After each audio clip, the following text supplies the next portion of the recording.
안녕하세요. 오늘은 전문직간 교육, 영어로 IP이라고 부르는 주제를 함께 살펴보겠습니다.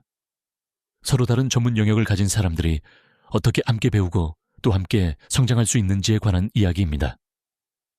여러분이 앞으로 현장에서 팀을 이루어 일할 때 왜 이런 교육이 중요한지 차근차근 풀어보려고 합니다. 편안한 마음으로 나와 동료들을 떠올리면서 들어주시면 좋겠습니다. 이제 왜 우리가 지금 이 시점에 전문직간 교육, IP에 주목해야 하는지부터 이야기해 보겠습니다. 여러분이 병동이나 외래에서 보셨듯이 요즘 의료는 정말 복잡합니다. 한 명의 환자를 진료하는 데에도 의사만 있는 것이 아니죠. 간호사, 약사, 물리치료사, 작업치료사, 영양사, 의료사회복지사까지. 보이지 않는 곳에서는 행정인력과 병원 경영진도 깊이 관여합니다. 예를 하나 들어볼게요. 허혈성 심부전을 앓고 있는 고령의 환자가 있다고 해봅시다.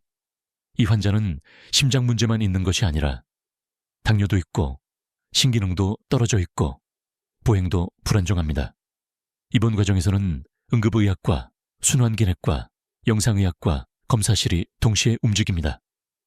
입원 후에는 병동의 간호사, 약사가 약물 상호작용을 확인하고 물리치료사가 보행 재활을 돕고 퇴원 단계에서는 지역사회 연계, 요양시설, 복지 서비스까지 연결해야 합니다. 자, 이렇게 많은 사람들이 관여하는데 우리는 서로의 언어를 얼마나 알고 있을까요? 의사는 의사 말만, 간호사는 간호사 말만, 약사는 약사 말만 쓰고 있지는 않은가요?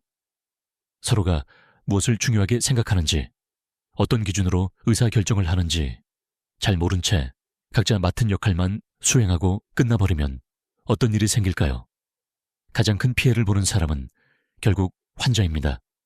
중복 처방이 나오기도 하고 필요한 검사가 빠지기도 하고 서로가 한 설명이 달라서 환자와 보호자가 혼란을 겪기도 합니다. 또 팀 안에서도 불필요한 갈등이 커지고 저쪽은 왜 저렇게 하지? 하는 불신이 쌓이게 되죠.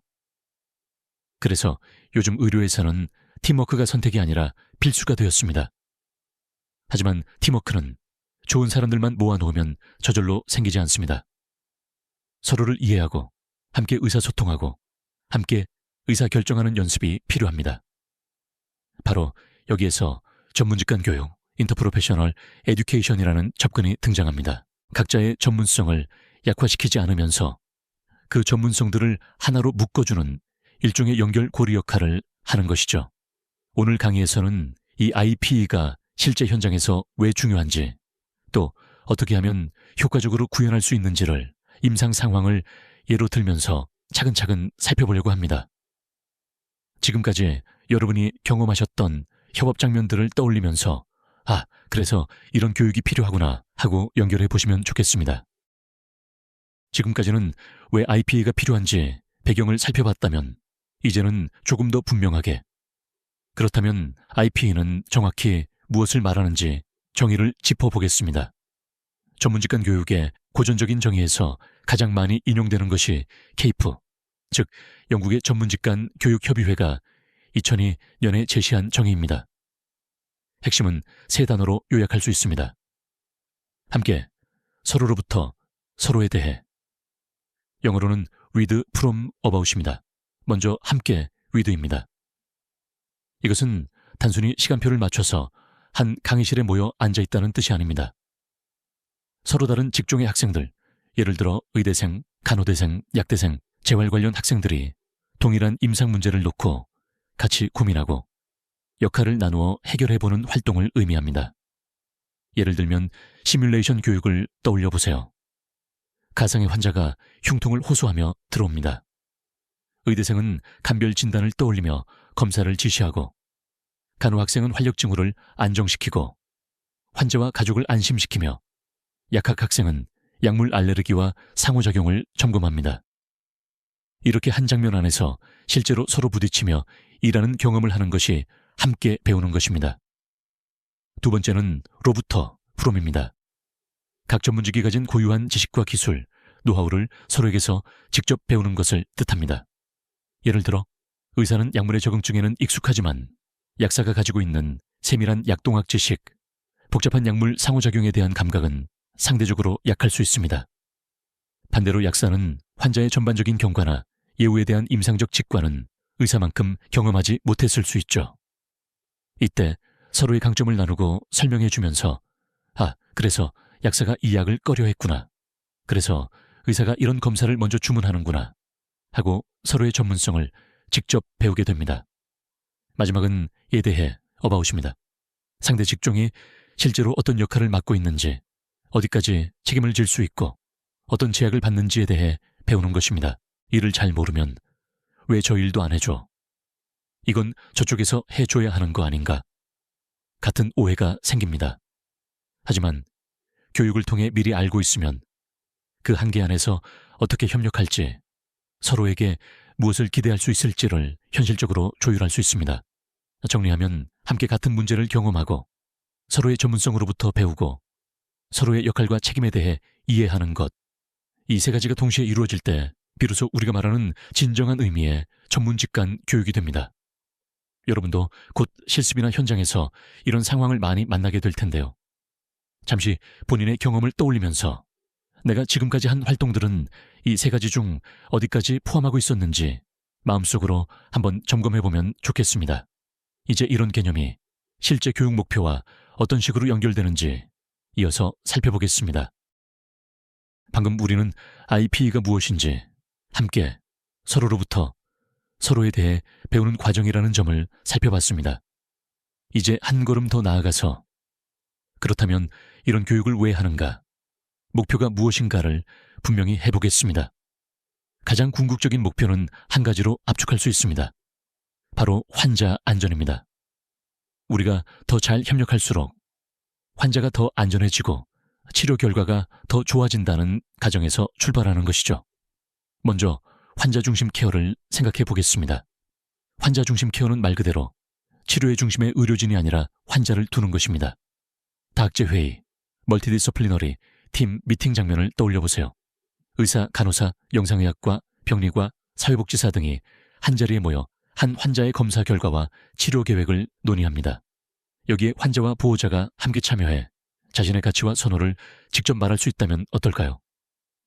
이때 각 직종이 서로를 이해하고 존중하는 문화가 갖춰져 있다면 환자는 여러 사람이 나를 위해 진지하게 상의하고 있구나. 나는 혼자가 아니구나 하는 느낌을 받게 됩니다. 그 자체가 치료 경험의 질을 높이고 만족도도 확실히 올라갑니다. 두 번째 목표는 의료진 자신의 삶과도 연결됩니다. 바로 직무 만족도의 향상입니다. 현장에서 번아웃, 소진을 많이 이야기하시죠. 번아웃의 중요한 원인 중 하나는 모든 걸 나 혼자 떠안고 있다는 고립감입니다. 하지만 서로의 역할을 알고 책임을 나눠 가질 수 있는 팀이 잘 형성되어 있으면 이 부담이 분산됩니다.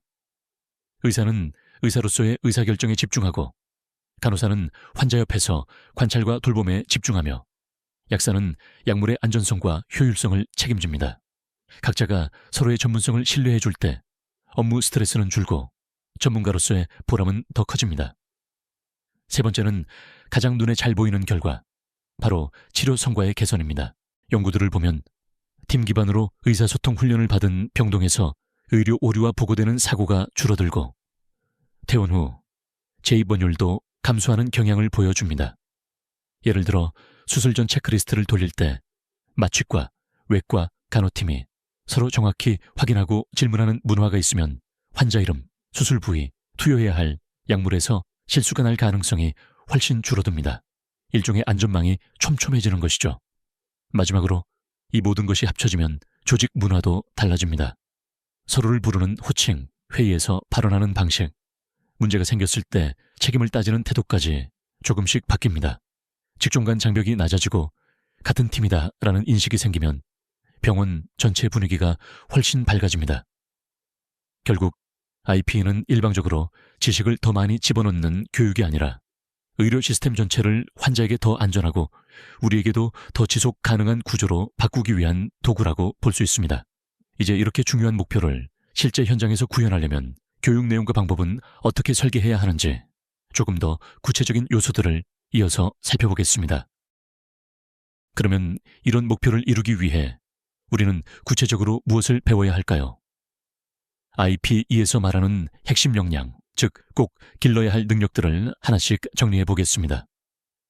여러 국제 가이드라인이 있지만 오늘은 아이팩, 인터프로페셔널 에듀케이션 콜래보러티브에서 정리한 틀을 조금 변형해서 설명드리겠습니다. 쉽게 들으실 수 있도록 차근차근 풀어서 말씀드릴게요. 첫 번째는 윤리와 가치입니다. 에틱스와 밸류스라고 하는 부분인데요. 여기서 말하는 윤리는 단순히 거짓말하지 않는다, 돈을 받지 않는다와 같은 규범을 넘어서 환자 중심의 핵심 가치를 함께 나누는 것을 뜻합니다. 예를 들어 이 팀의 최우선 기준은 환자의 안전이다. 환자와 가족의 의견을 존중한다. 이런 공통된 약속을 세우고 각 직종이 그 약속에 책임있게 참여하는 역량입니다. 서로 다른 직역이라도 같은 윤리적 나침반을 가지고 움직이도록 만드는 힘이라고 보시면 됩니다. 두 번째는 역할과 책임입니다. 롤스 앤드 리스폰서빌러티라고 부르는 영역이죠. 이 부분에서 중요한 것은 두 가지입니다. 먼저 나는 어떤 전문직인가를 분명하게 아는 것, 그리고 동시에 상대 직종은 어디까지 할 수 있고 어디까지가 한계인가를 이해하는 것입니다. 예를 들어 응급실을 생각해 보겠습니다. 의사가 해야 할 판단과 처치, 전문 간호사가 맡을 수 있는 중재, 약사가 개입해야 하는 순간들이 각각 다릅니다. 이 선을 명확히 알고 서로 존중하지 않으면 업무가 중복되거나 중요한 부분이 빠지거나 왜 이걸 안 했냐는 비난만 남게 됩니다. 세 번째는 전문직 간 의사소통입니다. 커뮤니케이션 역량인데요. 여기서 포인트는 위계질서를 넘어선 소통입니다. 병원 문화에서는 아직도 위계가 강하게 작동합니다. 그래서 잘못된 것을 알아도 괜히 말했다가 분위기만 이상해지지 않을까 하고 입을 닫는 일이 많습니다. 하지만 환자 안전을 위해서는 누구라도 어떤 직종이라도 의심이 들면 질문할 수 있어야 합니다. 이를 위해서는 명확하고 간결한 말하기, 상대를 존중하는 표현, 상대가 이해했는지 확인하는 습관이 필요합니다. 또 회진이나 회의에서 서로의 의견을 끌어내는 오픈 퀘스천을 사용할 줄 아는 것도 중요합니다. 네 번째는 팀워크와 리더십입니다. 많은 분들이 리더십이라고 하면 팀장, 과장, 교수의 능력만 떠올리는데요. IP2에서 말하는 리더십은 조금 다릅니다. 상황에 따라 역할이 바뀌는 공유된 리더십에 가깝습니다. 예를 들어 심정지 상황을 떠올려 보겠습니다. 그 순간에는 응급의학과 의사가 의료적 리더십을 발휘해야겠죠. 하지만 가족 설명을 할 때는 경험 많은 간호사가 상황을 정리해 주는 것이 더 효과적일 수 있습니다. 또 복잡한 약물 조정이 필요한 경우에는 약사가 리더 역할을 맡아 팀을 이끄는 것이 더 안전합니다. 이렇게 공동의 목표를 향해 각자의 강점을 살려 유연하게 역할을 조정하는 능력이 바로 팀워크와 리더십 역량입니다. 다섯 번째는 자기 성찰과 팀 성찰입니다. 리플렉션이라고 하는데요. 어떤 팀 활동이 끝난 뒤에 오늘 우리는 무엇을 잘했고 무엇을 다르게 할 수 있었을까를 함께 돌아보는 과정입니다. 바쁘다는 이유로 그냥 흩어져 버리면 실수는 반복되고 좋았던 점도 체계적으로 남지 않습니다. 짧게라도 되돌아보는 시간을 갖고 나 자신의 태도와 팀의 과정을 점검하는 습관을 들이는 것이 중요합니다. 이 모든 역량의 중심에는 환자와 보호자 중심이라는 철학이 놓여 있습니다. 결국 우리가 배우고 훈련하는 이유는 더 좋은 시스템, 더 나은 보건의료 체계를 만들기 위함이죠.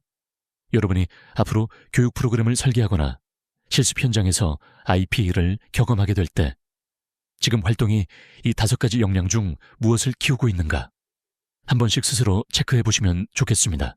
이제 이러한 역량들이 실제 교육 장면에서 어떤 방식으로 구현될 수 있는지 구체적인 사례를 중심으로 살펴보겠습니다. 지금까지 IP2의 정의와 목표, 그리고 핵심 역량까지 함께 정리해 봤습니다. 이 내용을 한 문장으로 압축하면 이렇게 말할 수 있습니다. 협력은 더 이상 선택이 아니라 필수다. 의료 현장을 떠올려 보면 우리는 여전히 사일로라는 구조 안에 살고 있습니다. 사일로는 원래 곡식을 쌓아두는 저장고를 말하는데요. 비유적으로는 서로 단절된 높게 쌓인 벽 같은 구조를 뜻합니다. 의사는 의사끼리, 간호사는 간호사끼리, 약사는 약사끼리만 모여서 일하는 문화 말입니다. 이 사일로 구조의 문제는 각자가 자기 일은 아주 열심히 하는데 그 성과가 환자에게 하나의 그림으로 모이지 않는다는 데 있습니다. 퍼즐 조각 하나하나는 완벽한데 서로 맞물리지 않아서 완성된 그림을 못 보여주는 것과 비슷합니다. 협력은 바로 이 퍼즐 조각들을 맞추는 과정입니다. 어느 한 조각이 더 크거나 더 중요해서도 아니고 모양이 다르기 때문에 의미가 있는 것이죠. 여기서 IPA는 당신 조각이 왜 중요한지 서로에게 설명해 보라는 훈련이기도 하고 어떤 순서로 어떻게 맞출지 같이 결정해 보라는 연습이기도 합니다. 물론 사일로를 허문다는 것이 말처럼 쉽지는 않습니다. 우리도 바쁜데 협력까지 언제 해? 괜히 얽히면 책임만 늘어나는 것 아닌가? 이런 걱정이 드는 것도 아주 자연스러운 반응입니다. 그래서 오늘 같은 교육이 중요합니다. 실제 시스템을 하루아침에 바꾸지는 못하더라도 적어도 여러분의 머릿속과 마음속에 있는 보이지 않는 벽을 조금씩 낮추는 출발점이 될 수 있기 때문입니다. 여러분이 앞으로 어떤 전문직을 선택하시든 한 가지는 분명합니다. 홀로 뛰어난 개인 한 명보다 서로 신뢰하며 협력하는 팀 하나가 환자에게 훨씬 더 큰 안전과 안심을 줄 수 있습니다. 오늘 이야기가 여러분 각자의 사일로를 조용히 점검해보는 계기가 되었으면 합니다. 내가 가지고 있는 퍼즐 조각은 무엇인지, 또 누구의 조각과 연결되어야 비로소 완성된 그림이 되는지를 한번 생각해 보시면 좋겠습니다. 함께일 때 오늘 강의를 함께 해주셔서 감사합니다. 우리는 전문직 간 교육, IPE가 무엇인지, 왜 지금 의료 현장에서 중요해졌는지, 그리고 그 안에서 우리가 어떤 역량을 길러야 하는지 함께 살펴봤습니다. 핵심은 아주 간단합니다. 혼자 잘하는 전문가가 아니라 같이 잘하는 팀이 환자를 지킨다는 것, 그리고 그 출발점이 바로 서로를 이해하고 존중하는 작은 대화들에 있다는 것입니다. 앞으로 실습을 나가시거나 각자의 자리에서 환자와 만나게 될 때 오늘 들었던 함께, 서로로부터 서로에 대해 라는 세 단어를 한번 떠올려 보셨으면 합니다. 여러분, 한 사람 한 사람이 이런 변화를 이끌어갈 수 있는 주체입니다. 끝까지 집중해서 들어주셔서 고맙습니다. 수고 많으셨습니다.